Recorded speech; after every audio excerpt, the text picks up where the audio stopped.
Сәлеметсіздер ме оқушылар? Математикадан бірінші сабағымызды бастаймыз. Сабақтың тақырыбы мың көлеміндегі сандар. Жанды табиғат бөлімі. Сабағымыздың мақсаты мыңға дейінгі сандардың құрылу жолын түсіндіру, мың көлеміндегі сандарды тура және кері санау, олардың натурал сандар қатарындағы орнын анықтау. Сонымен оқушылар, 3-ші сыныпқа қош келдіңіздер. Жазда табиғат аясында серуендеп демалған боларсыздар. Олай болса, сабағымызды жанды табиғат бөлімімен бастаймыз. Енді оқушылар, бүгінгі сабағымызда мың көлеміндегі сандармен танысамыз. Мың 4 таңбалы санның ең кішісі. Мыңға дейінгі сандар бірліктер класын құрайды. Олар 3 разрядтан тұрады. Жүздіктер, ондықтар, бірліктер. Енді мына кестеге көңіл аударайық және сандарды оқиық. Дұрыс оқушылар. Бірінші сан 300, ол 300-діктен ғана құралған. Санның моделін құру үшін 3 үшбұрышты қолдануға болады. Екінші сан 304. Бұл сан 300-діктен және 4 бірліктен құралған. Санның моделін құру үшін 3 үшбұрышты және 4 дөңгелекті қолдануға болады. Үшінші сан 364. Бұл сан 300-діктен және 6 ондықтан 4 бірліктен құралған. Санның моделін құру үшін 3 үшбұрыш, 6 шаршы, 4 дөңгелекті қолдануға болады. Сандардың моделін осылайша құрамыз. Оқушылар, енді мына сандарды оқып, осы сандардың моделін геометриялық фигураларды пайдаланып құрып көрейік. 756, 325, 500, 402.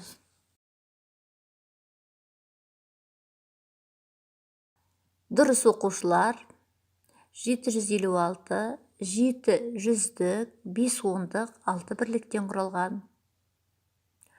325, 300-діктен, 2 ондықтан, 5 бірліктен құралған.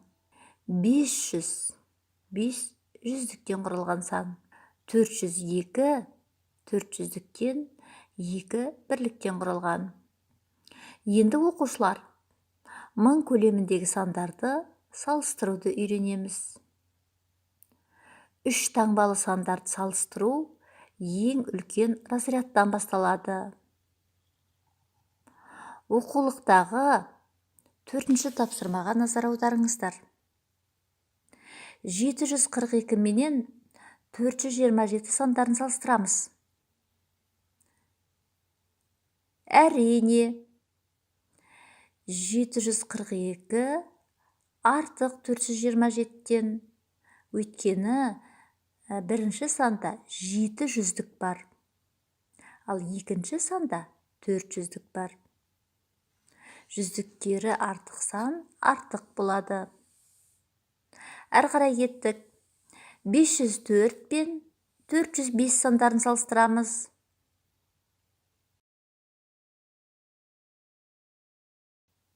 Дұрыс, 504 артық 405-тен. Әрі қарай кеттік. 331 мен 312 сандарын салыстырамыз. 331 артық 312-ден. Келесі сан 401 мен 410 сандарын салыстырамыз.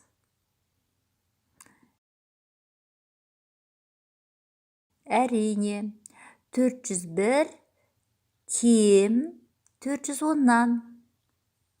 Өйткені бұл жерде жүздіктері бірдей болғанмен ондықтар санын салыстырғанда 401-де 0 ондық, 410-да 1 ондық.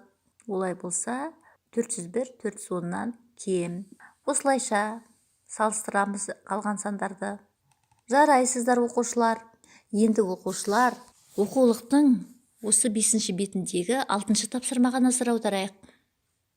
Әрбір жағдайда белгісіз сан қандай мәнге ие болуы мүмкін?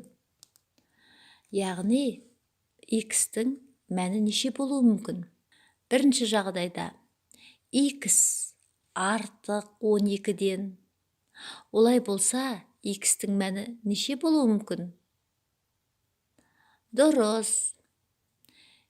X-тің мәні 13-ге, 14-ге, 15-ге, 16-ға, 17-ге тең болуы мүмкін. Немесе басқа сандарға, яғни 12-ден үлкен сандарға тең болуы мүмкін. Екінші жағдайды қараймыз. X кем 12-ден.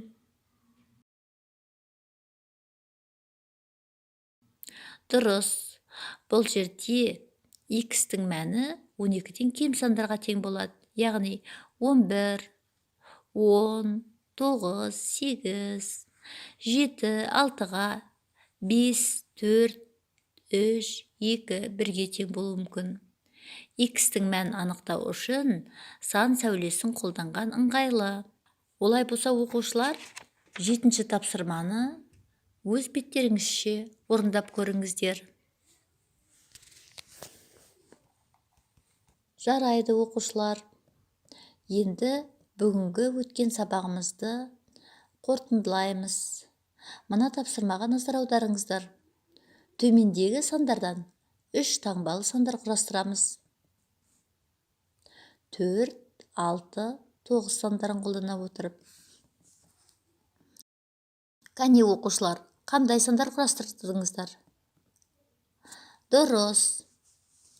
469, 496, 649, 694, 946, 964.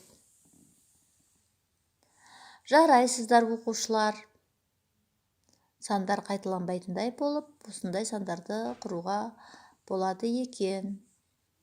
Жақсы, енді оқушылар үйге тапсырма ретінде 6-шы беттегі номері 8-ші тапсырманы аламыз. Осымен сабағымыз аяқталды. Сау болыңыздар оқушылар.